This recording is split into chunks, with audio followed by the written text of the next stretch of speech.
नमस्कार, मैं हूं आपके साथ शुभांगी सिंह मिश्रा और आज का हमारा मुद्दा है नेता बनाने का प्लान, चैतन्य पर घमासान।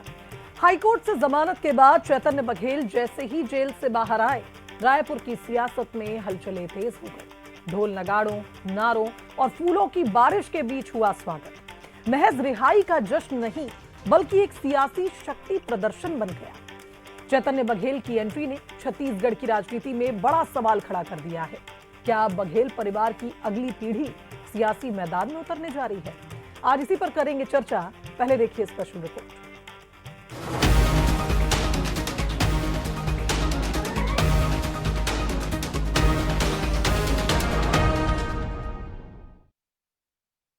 अब ये लड़ाई केवल राजनीतिक द्वेष के कारण ही हो रहा है और ज्यादा कुछ बोलना ठीक नहीं है। कोर्ट में मामला है।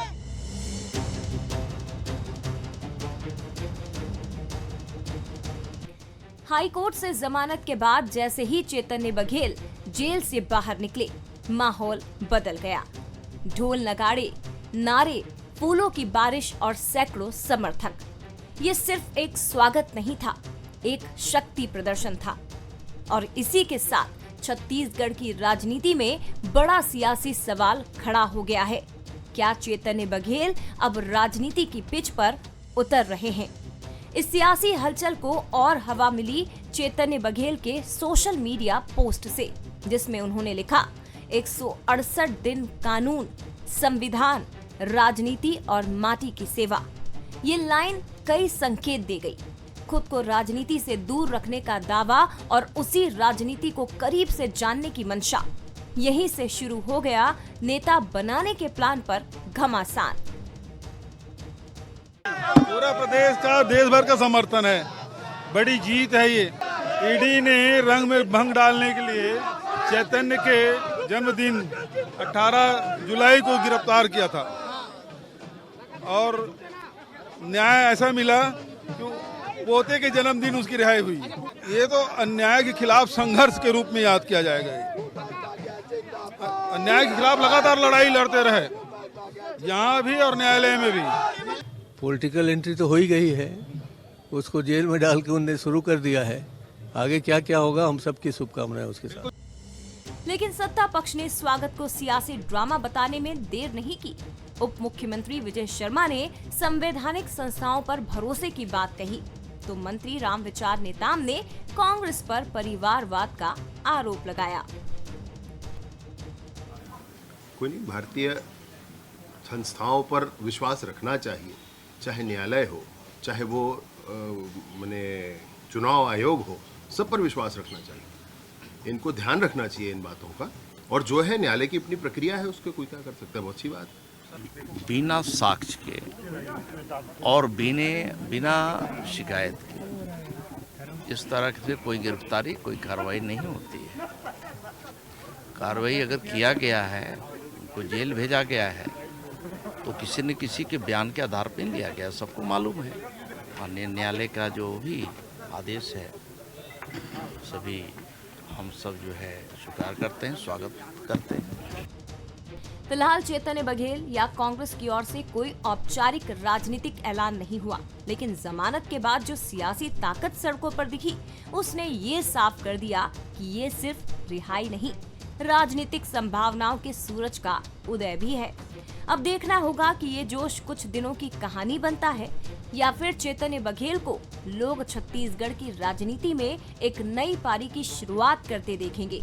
अनंत शर्मा के साथ शिखर देवांगर, बंसल न्यूज, रायपुर। तो बता दें कि ईडी ने 3100 पेजेस की एक चार्जशीट दाखिल की थी, जिसमें चैतन्य बघेल को पॉलिटिकल एग्जीक्यूटिव कहा गया था। लेकिन जिस तरह से एक हीरोइक एंट्री होती है चैतन्य बघेल की रिहाई के दौरान, सवाल तो खड़े होंगे। पहला सवाल बंसल न्यूज का भी यही है कि क्या चैतन्य बघेल की रिहाई को इवेंट बनाकर पॉलिटिकल लॉन्चिंग की तैयारी है? दूसरा सवाल ये कि क्या चैतन्य के रूप में 2028 से पहले कांग्रेस नया चेहरा तैयार कर रही है? और तीसरा सवाल ये कि क्या ये शक्ति प्रदर्शन बीजेपी के परिवारवाद के आरोपों को और मजबूत करेगा? आज इन्हीं सवालों के इर्द गिर्द रहेगी हमारी चर्चा। उससे पहले मिलिए हमारे आज के मेहमानों से। बीजेपी प्रवक्ता उज्जवल दीपक जी हमारे साथ इस डिबेट में जुड़ रहे हैं। उज्जवल जी, स्वागत करती हूं आपका। कांग्रेस के प्रवक्ता वंदना राजपूत हमारे साथ जुड़ रही हैं। वंदना जी, स्वागत है आपका। और वरिष्ठ पत्रकार डॉक्टर अनिल द्विवेदी हमारे साथ जुड़ रहे हैं। अनिल जी, आपका भी स्वागत करती हूं।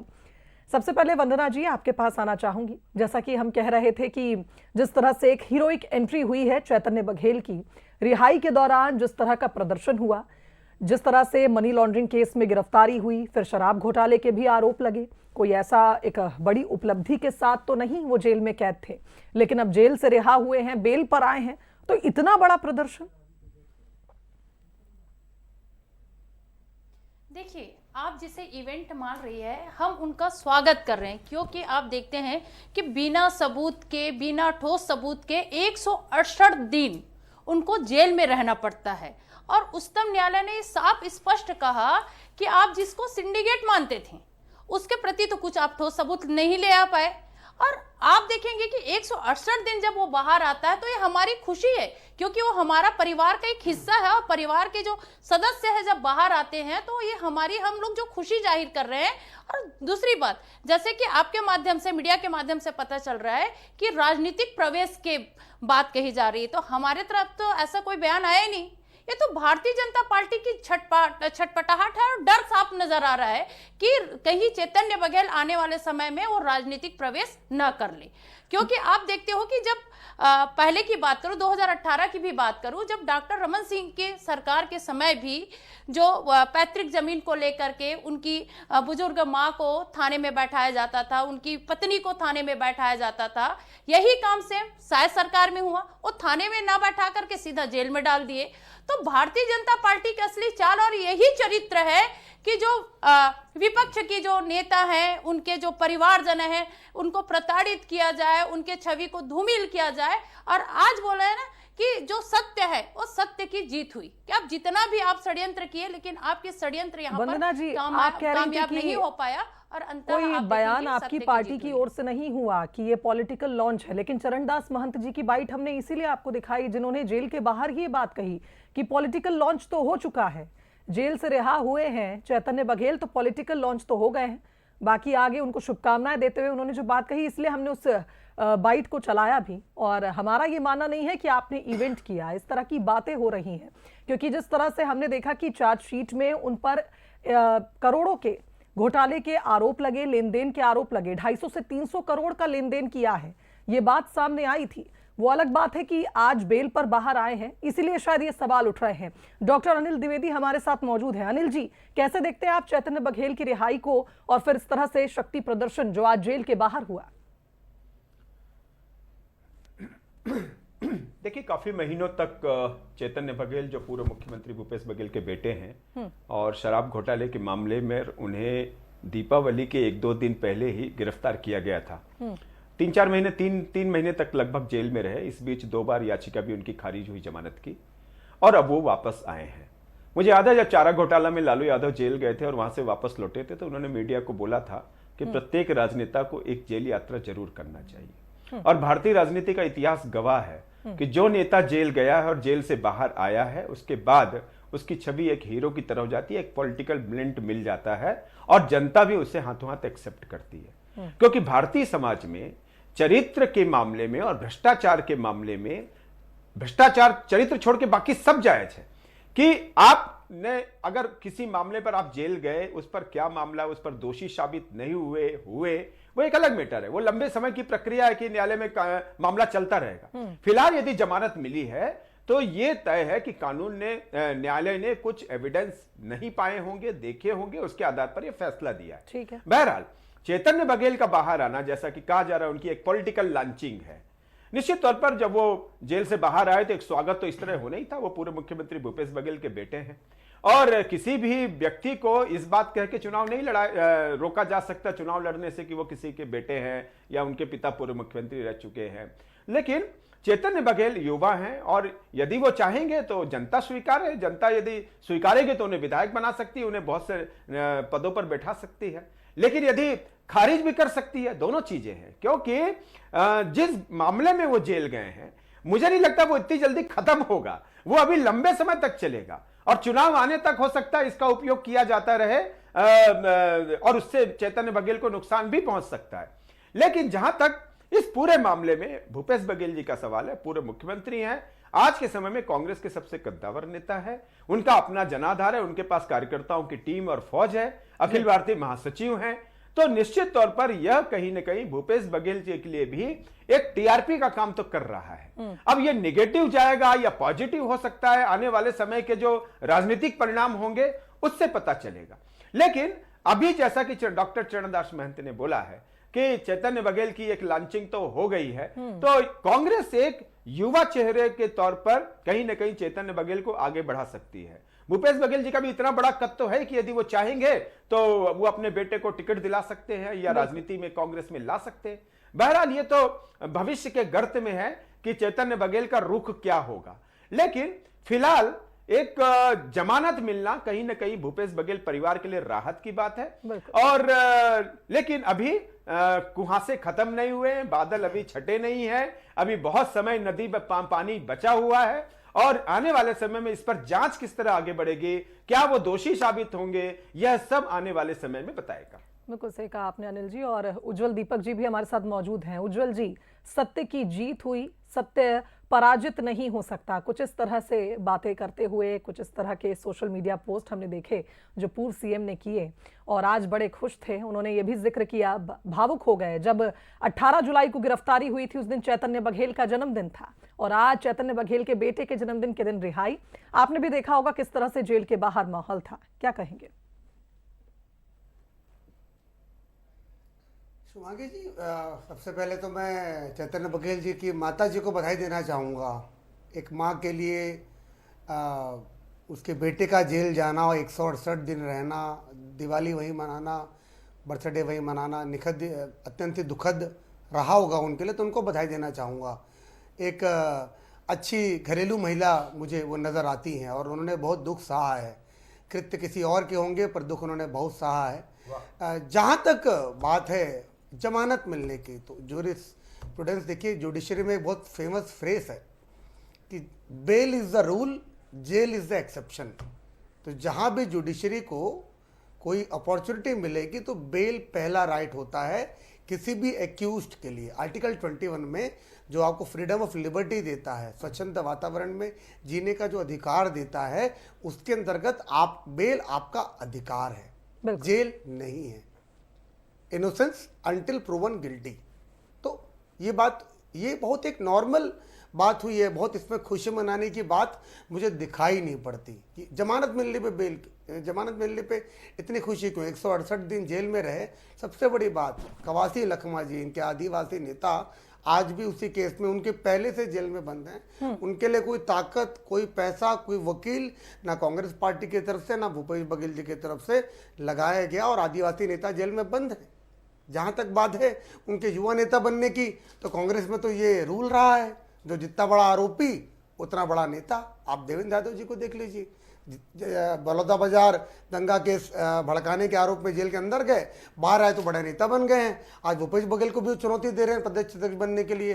तो ये तो उन्होंने क्रेडेंशियल टिक मार कर लिया अपने बायोडेटा में, कितने दिन जेल में बिताए भ्रष्टाचार के आरोप में। और भारतीय जनता पार्टी को कोई छटपटाहट, कोई बौखलाहट नहीं है। जनता के पैसों की जो लूट मारी की गई कांग्रेस पार्टी के कार्यकाल में, उसे सबने देखा है। शराबबंदी का वादा कर अवैध शराब का जो खेल रचा गया पूरे 5 साल, महिलाओं से जो वादा खिलाफी की गई, उसकी सजा कांग्रेस पार्टी ने भुगत ली है भूपेश बघेल के कुकर्मों की। और आज भी उनका, ये लोग अंदर हैं, कई लोग बेल में हैं। अब ये लंबा समय लगेगा क्योंकि सुप्रीम कोर्ट ने, माननीय सुप्रीम कोर्ट ने एक आदेश जारी किया जिसमें निश्चित समय पे इस केस को निपटारे के लिए कहा गया है। तो ये कार्यवाही आपको होती दिखेंगी और ये अच्छा भी है। आज लोकतंत्र की बहाली हो गई कांग्रेस पार्टी के मुताबिक। अगर जमानत नहीं मिली हो तो लोकतंत्र नहीं रहता है इस देश में। तो मैं कांग्रेस पार्टी को बधाई देता हूं, कम से कम लोकतंत्र पे आज यकीन करेंगी, जुडिशरी पे यकीन करेगी कांग्रेस पार्टी। पर कवासी लखमा जी की चिंता मुझे बहुत है, उनको भी छुड़वाने के लिए कांग्रेस पार्टी को, भूपेश बघेल जी को मेहनत करनी चाहिए। और इतने कांग्रेस के कार्यकर्ता अगर एक मुख्यमंत्री के बेटे को लेने गए हैं, तो जब भी मीडिया के सामने आए उज्जवल जी, देखा गया उन्होंने बड़ी व्यथा सुनाई अपनी कि जेल में बड़ा परेशान हो रहे हैं, स्वास्थ्य ठीक नहीं है। लेकिन वंदना जी, अब सवाल यही है कि कवासी लखमा जी के लिए किस तरह से प्रयास किए जा रहे हैं।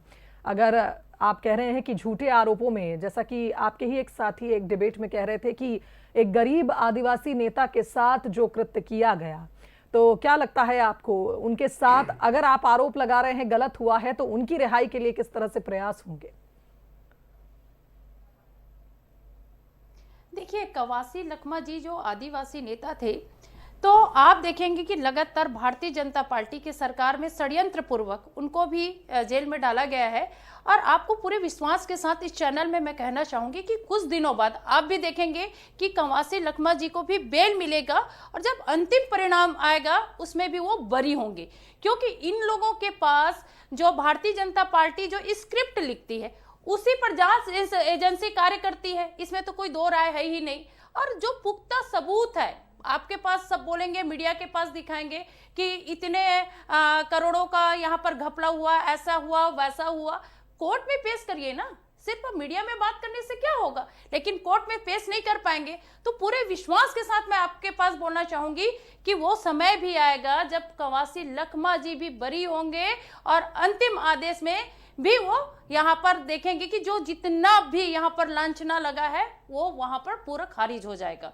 क्योंकि भारतीय जनता पार्टी की सरकार या ईडी की बात करूं मैं, आपको याद होगा कि पूरे देश भर में 6300 से अधिक मामला है और 6300 से अधिक जो मामला है ईडी का, उसमें अपराध में सजा दिलाने का जो रेशियो है सिर्फ और सिर्फ 0.02% है। मतलब 99% जो मामला है वो फर्जी पाया गया है। ये तो संवैधानिक संस्थाओं का ऐसा दुरुपयोग कर रहे हैं डबल और ट्रिपल इंजन के सरकार में, क्योंकि हम लगातार देख रहे हैं, क्योंकि लोकसभा में भी ये प्रश्न पूछा गया था, तो जितना भी कार्रवाई हो रहा है सिर्फ विपक्ष के नेताओं के ऊपर, विपक्ष के उसके जो परिजन है उनके ऊपर, लेकिन एक भी भारतीय जनता पार्टी के नेताओं के ऊपर नहीं हो रहा है। अभी वर्तमान में जो भारतमाला परियोजना पर इतना बड़ा घपला हुआ है, उनके जो पूर्व जो मंत्री है भारतीय जनता पार्टी के, उसके ऊपर आरोप लगा, लेकिन एक बार भी जाकर के ईडी वहां पर जांच नहीं की। क्यों नहीं की? क्योंकि भारतीय जनता पार्टी के वो नेता हैं। तो ये आज पूरे जनता का विश्वास उठ रहा है संवैधानिक संस्थाओं के ऊपर।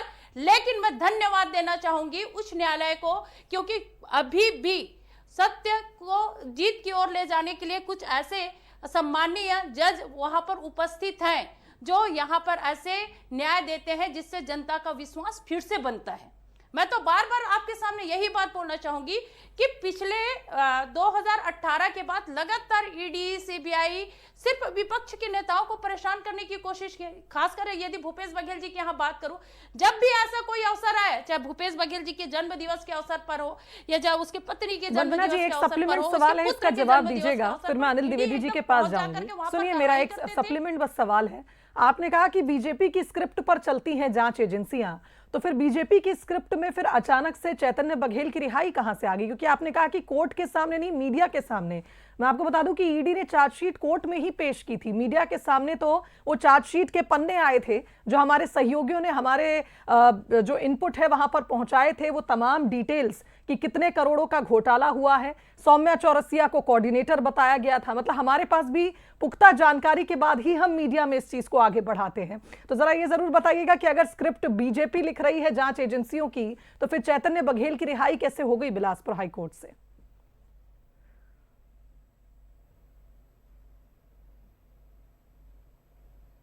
वंदना जी, आपके लिए प्रश्न। अच्छा, तो आप देखिएगा कि स्क्रिप्ट तो लिख लिया गया, जांच एजेंसी उस पर कार्य भी किए, लेकिन जो उच्चतम न्यायालय है, उच्चतम न्यायालय, ये न्याय के जो देवता बैठे हुए हैं, उनके पास ये जो स्क्रिप्ट है वो धरी की धरी रह गई, क्योंकि वहां पर बारीकी से वहां पर पूछताछ किया गया। आपको याद होगा जो बंसल, जो एक बंसल व्यक्ति नाम जो फरार आरोपी है, उसके एक बयान पर पता नहीं कहां से पुलिस वालों को वो बंसल मिला, फिर वो बयान देकर के फरार हो गया, क्या हो गया तो भारतीय जनता पार्टी वाले ही बता पाएंगे। उसके बयान के आधार पर आप चैतन्य बघेल जी को 168 जी, जितना मैंने इन 6 महीनों में इस मामले की जितनी भी खबरें पढ़ी, उसमें जब जमानत याचिका खारिज हुई तब आपके कांग्रेस की ओर से, तमाम आपके पार्टी के लोगों की ओर से बात खुद पूर्व सीएम ने भी कही कि गलत कर रहा है न्यायालय, और आज चूंकि जमानत याचिका मंजूर हो गई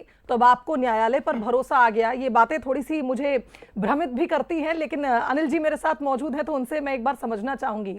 अनिल जी, जब भी हमने देखा जमानत याचिका खारिज हुई इस केस में, तो कांग्रेस की ओर से यही कहा गया कि जुडिशरी सही से काम नहीं कर रही, कानून व्यवस्था सही ढंग से काम नहीं कर रहा, न्यायालय में हमारे साथ गलत हो रहा है।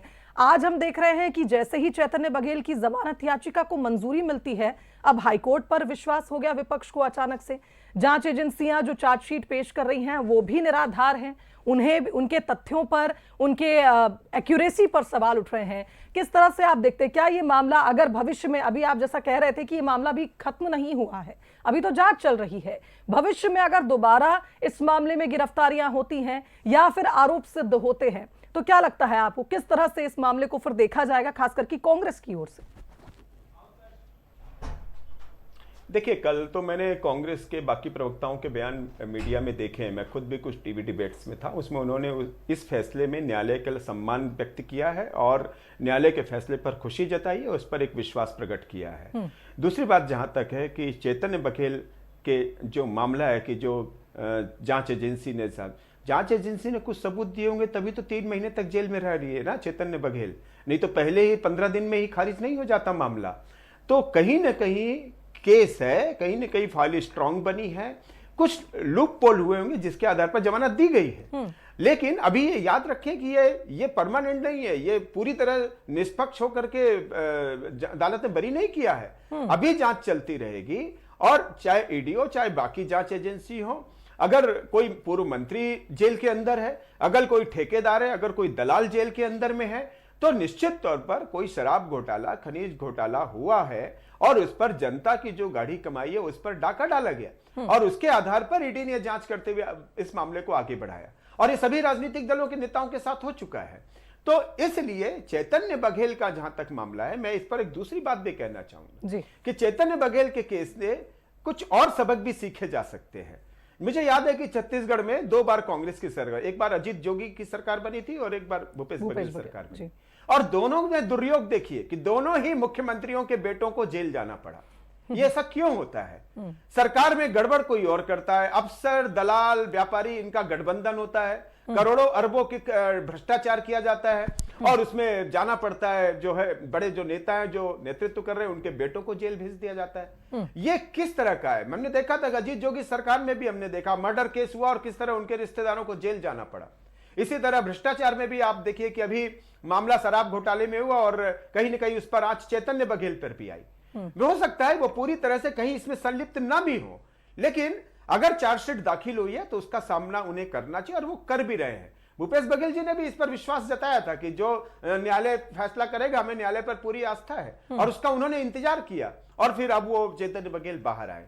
इसलिए राजनीति में जो परिवार सक्रिय है, जो राजनेता बड़े पदों पर आते हैं, उनको यह सबक है कि अपने रिश्तेदारों को इस तरह के दूध मलाई से दूर रखें, नहीं तो फिर होता है पूरे परिवार पर आ जाती है। मैं उज्जवल दीपक जी के बयान का स्वागत करूंगा कि उन्होंने बहुत खुले दिल से उनकी जो माता जी है चैतन्य बघेल, उनका जो दर्द रहा होगा 3 महीने का, उसको उन्होंने समझा और उन्हें बधाई दी कि आज एक मां का बेटा बाहर आया है। यह एक मानवीयता होती है, यह एक सद्भावना और उदारता होती है।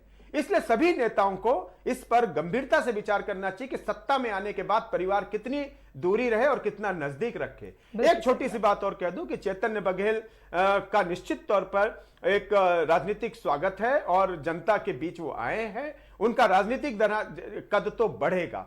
डिसाइड उनको करना है कि राजनीति के में अगला कदम उनका क्या होगा। और 2028 के परिप्रेक्ष्य में अगर देखें अनिल जी, इस पर एक कमेंट और, अगर 2028 में कांग्रेस चैतन्य बघेल को एक चेहरे के रूप में आगे बढ़ाती है तो हो सकता है, क्योंकि हर बड़े नेता का ये सपना होता है कि उसकी राजनीतिक थाती जो है उसके परिवार के लोग या उसके बेटे संभालें। और हमने देखा है चाहे बीजेपी हो चाहे कांग्रेस, बड़े नेताओं के बेटों की एंट्री होती है और ये गलत भी नहीं है। अगर जनता चुनाव में एक्सेप्ट कर ले रही है, अगर उसे सांसद चुन ले रही है, विधायक चुन ले रही है, तो फिर उसके मंत्री बनने का और उससे बाकी बड़े पदों पर जाने का रास्ता खुल जाता है। तो सब कुछ जनता जनार्दन है।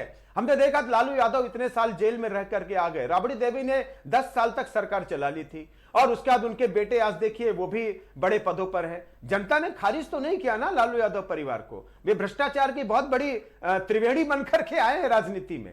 तो जनता जनार्दन सब कुछ है। अगर उन्हें लगता है कि चैतन्य बघेल उनका नेतृत्व कर सकते हैं तो उन्हें चुन सकती है। जहां तक उनकी लॉन्चिंग का सवाल है, इसमें भूपेश बघेल जी का बड़ा रोल होगा।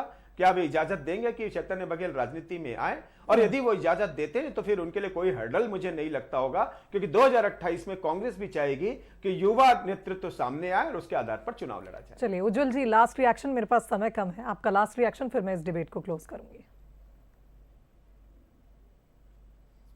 शुभांगी जी, मैंने तो पहले ही कहा था कांग्रेस प्रवक्ता के बयान के पहले कि लोकतंत्र की जीत हो गई आज कांग्रेस के हिसाब से। आपने इस बात को वैलिडेट भी किया कि जब इनके पक्ष में फैसला आता है तो ईवीएम सही रहता है, वोट चोरी नहीं होती है। इनके पक्ष में फैसला नहीं आता तो वोट चोरी हो जाती है, जनता ही बदमाश निकल जाती है। और न्यायपालिका, संविधान, चुनाव आयोग, जितनी संवैधानिक संस्थाएं जिनके भी दुहाई दे रही थी कि देवता बैठे हुए हैं वहां पे, उनको तो गाली बकते हैं जैसे चुनाव हार जाते हैं। तो ना खाता ना बही, जो कांग्रेस बोले वो सही, ऐसी तो पार्टी है गांधी परिवार की और कांग्रेस पार्टी की। तो जब इनके पक्ष में फैसला आता तो वाहवाही करते हैं, नहीं आता तो रुदाली करते हैं। ये दोहरा चरित्र बंद होना चाहिए।